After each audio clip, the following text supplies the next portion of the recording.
When we do a proposal, we do it inside of an electronic system, Better Proposals specifically, but there are others. And it has that kind of DocuSign, VeriSign built-in signature that when you allow them to sign that, that becomes your legally binding document. Now here's the thing, people don't read proposals the same way they read legal documents. And in fact, people will sign on proposals that would normally send something off to legal to be reviewed if it came through as a contract, right? So we want them to have the proposal, especially for a first-time client.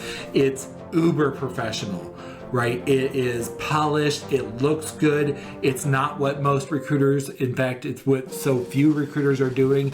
It's probably gonna knock their socks off, and then they can just sign it, and it's got very simple terms in there.